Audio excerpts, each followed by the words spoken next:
Paul, it's great seeing you again. Thank you so much. Fantastic to be here. It's great having you here. Just for those who haven't had the pleasure of meeting you, tell us briefly who you are and what you do.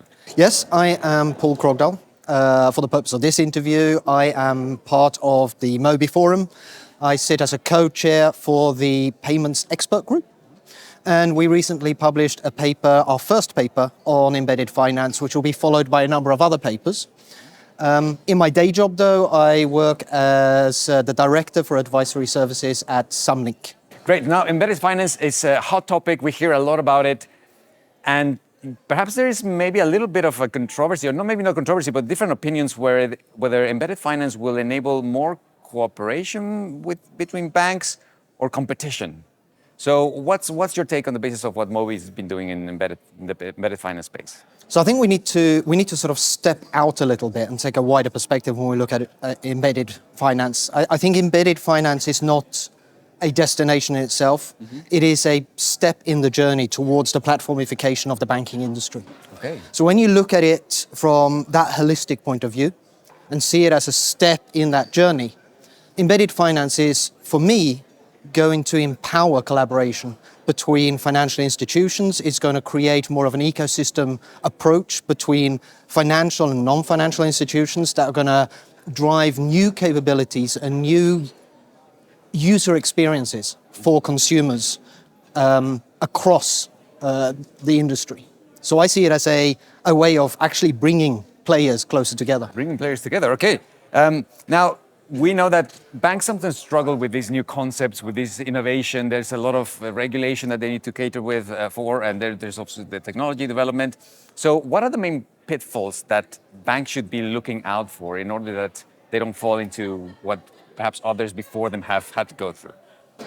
I would say the most fundamental part that, let's not call it pitfalls, but call it complications maybe a little bit. I think if we step backwards in the view of particularly starting from open banking, PSD2, moving towards embedded finance and so on, a lot of banks saw it as a new channel for existing products, mm-hmm. right? You know, they already had a number of channels. Here's a new one. Let's push our existing products down that pipeline. That has been a fundamental premise that has failed. For most banks that you've looked at where they've said, we're just going to take our existing products and push it down, the return on investment isn't there, the growth isn't there.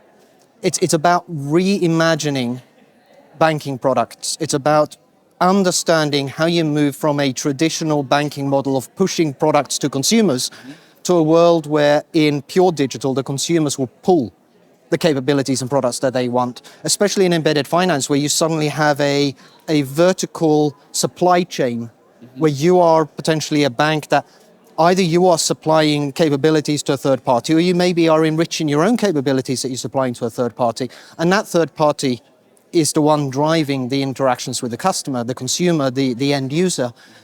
You're no longer in the driving seat as a bank pushing those products, which means that you have to come up with new products, new definitions, new ways of engaging through that embedded finance channel. Right. Okay, so this is a very interesting concept that you're describing, because I recognize that in most cases, because of incentive structures and the ways that we've always done things, is like, here's a product portfolio, off you go, sell it to the market. Now, so what you're saying is that no longer the dynamics are that the banks will be bringing those products to market in the way they are, but it's the customer that determines what they expect from the bank. That sounds to me like a mindset shift. It's a fundamental mindset shift. Yes, absolutely, for the banks. Let's be honest for a minute, right? If you look historically at banking, banks have been arrogant, right? We as consumers have had no choice. We need a bank account. We need to have somewhere to store our money. We need a relationship with one of several financial institutions. Mm-hmm. They have set the rules of the game. Right? Yes. We had to fit into when they were open, when they were closing, what their products were, what they were offering. The only thing that we had to choose between was, do we go to this bank or that bank? Mm-hmm. With the changing in the industry, with the disruptions that's happening, with the move towards embedded finance, we as consumers can start doing unconscious banking. We can have the banking capabilities come to us rather than us going to the bank, which means that we're no longer in this world of, a push mentality from the banks, it's a pull. We are pulling the capabilities we want. We want them instantly. We want them where we need them in our life as part of our journeys. And very often that happens to be in non-financial applications or non-financial life journeys, right? So for a bank, it's a fundamental mind shift. How on earth do I now engage with a consumer, with a customer that potentially I no longer have that relationship with? Right. Okay. So this unconscious banking, is this a concept that's with its own characteristics, or it's the first time I heard about it, but I like it. Yeah, absolutely. So I mean, it's very simple. Step back in time. We consciously did our banking. We had to go to the branch. We had to go to the bank.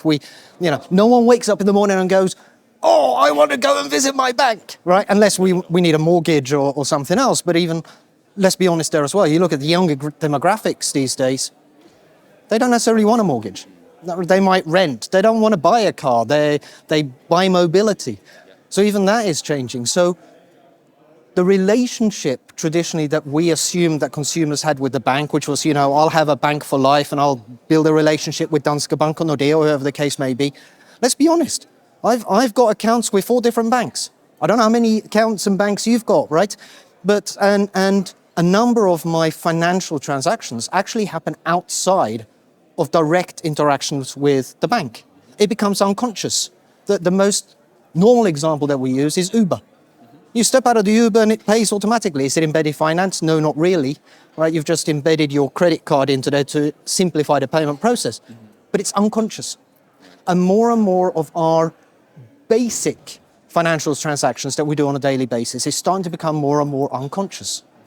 Right? We're not consciously doing it anymore. Right, I got you. So would you say then that embedded finance will actually empower the customer?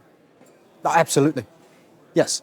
If done correctly. Okay. Yeah, if done correctly. Because like we had a presentation here earlier today where they said, open banking, don't really think that it's delivered on the promises that open banking was trying to deliver on. I will partially disagree, because I think, yet again, open banking is just a step on that journey towards the platformification of the banking industry. So for us as consumers, I absolutely see that embedded finance in the wider scope of things is doing fantastic things for us. I mean, if you just think about how we interact now with peer-to-peer payments, how we interact with digital wallets, how we embed financial transactions into our preferred apps, rather than, the worst thing is when you're buying something, having to step out of that world to go to your banking app to, find where you want to go and then jump back again. We don't want that. It all should be, and it is becoming. And I think that's we're at the start of that fantastic journey. Yeah.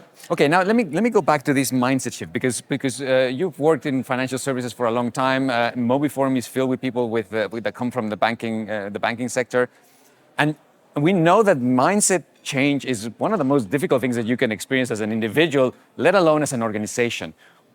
How do banks see this mindset shift? What's required to effect this mindset shift in organizations that have been doing things the way they have for years and years and years?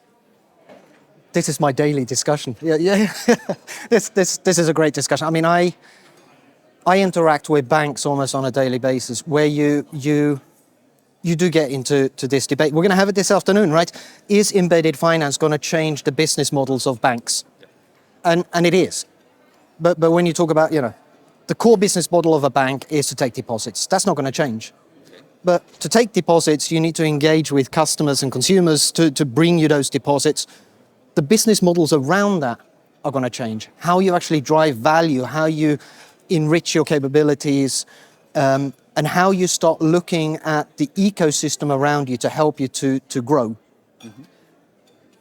I would say that a lot of, can I be a little bit careful here, but a lot of traditional bankers are still stuck in that mindset of traditional arrogant banking. Right. Nothing wrong with that in the short term.